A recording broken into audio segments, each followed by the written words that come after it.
માંગરોળ તાલુકાના ફુલરામા ગામે ગઈકાલે એક પરિવારના પ્રસંગમાં જમણવારમાં ફૂડ પોઈઝનિંગની અસર થતા માણાવદર સિવિલ હોસ્પિટલે લોકોને ખસેડવામાં આવ્યા છે। આ અંગે પ્રાપ્ત વિગતો મુજબ માંગરોળ તાલુકાના ફુલરામા ગામે નાથાભાઈ પરમારના સુપુત્ર રવિનો લગ્ન પ્રસંગ હતો, જેમાં ભોજન સમારંભમાં ફ્રૂટ સલાડ, ગુલાબ જાંબુ અને બરફી જેવી મીઠાઈઓ સહિત વાનગીઓ રાખવામાં આવી હતી।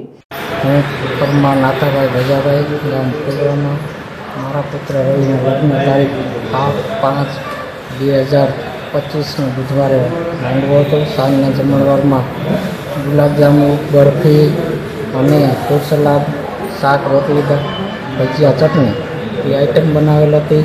એમાંથી જે લોકોએ બરફી તથા ફ્રૂટ સલાડ અને શરબતનો ઉપયોગ કરેલ છે તે લોકોને ભાઈ ઝાડા ઉલટી અને કોલેરાની અસર થઈ જાય છે।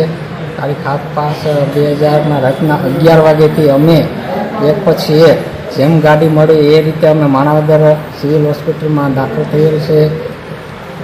સવાર સુધી ગાડીઓ આખી અમે દાખલ થયેલ છે અને આશરે 105-7 જેવા દર્દી, એમાંથી 85ને માણાવદર સિવિલમાં સારવાર હેઠળ દાખલ કરેલ છે અને અત્યારે તેની પરિસ્થિતિ બહુ સારી છે। બરાબર। અને જુનાગઢ 7 થી 8 દાખલ છે, તેની પણ પરિસ્થિતિ અત્યારે હાલ સારી છે। ત્યારે આ પ્રસંગમાં ઉપસ્થિત રહેનારા લોકોએ વાનગીઓ આરોગતા 107 થી વધુ લોકોને ફૂડ પોઈઝનિંગની અસર થઈ હતી। ત્યારે આ બનાવ બનતા માણાવદર તાલુકાની સિવિલ હોસ્પિટલે સારવાર અર્થે આવી પહોંચ્યા હતા। આ લોકોને ઝાડા ઉલટીની અસર થઈ હતી। ત્યારે માણાવદર સિવિલ હોસ્પિટલના ડોક્ટર જેપી સામતા સહિતની ટીમે તમામ લોકોને સારવાર આપી હતી।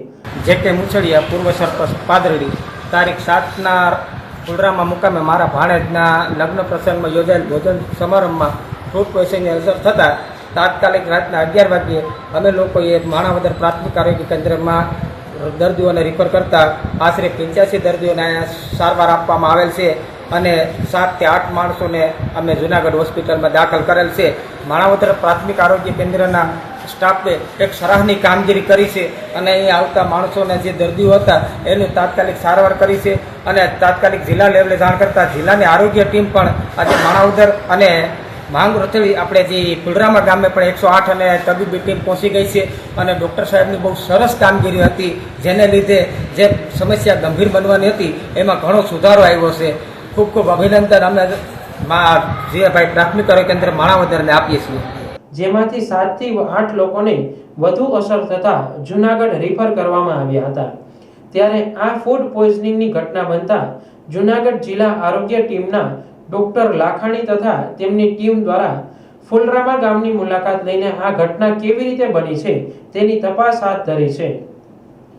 ડૉક્ટર જેપી સામતા, મેડિકલ ઓફિસર, સામૂહિક આરોગ્ય કેન્દ્ર માણાવદર ખાતે આજરોજ 8 તારીખે રાત્રિના 1 વાગ્યાની આસપાસ અંદાજિત 80 જેટલા લોકો ફૂડ પોઈઝનિંગના અસર નીચે દાખલ થવા માટે આવેલ, જે અંતર્ગત ફુલરામા ગામે યોજાયેલ લગ્ન પ્રસંગે સાંજના જમણવારમાં જમેલ અંદાજિત 100 થી 150 જણાને ફૂડ પોઈઝનિંગની અસર થતાં તેમાંના 80 જેટલા પુરુષો અને સ્ત્રીઓ અને બાળકોને સામૂહિક આરોગ્ય કેન્દ્ર માણાવદર ખાતે સારવાર આપવામાં આવેલી, જેને ટ્રાયલ પદ્ધતિથી વર્ગીકરણ કરી વધારે જે ગંભીર પરિસ્થિતિવાળા હતા એમાંના 8 જણાને અમે રિફર કરેલા છે જુનાગઢ।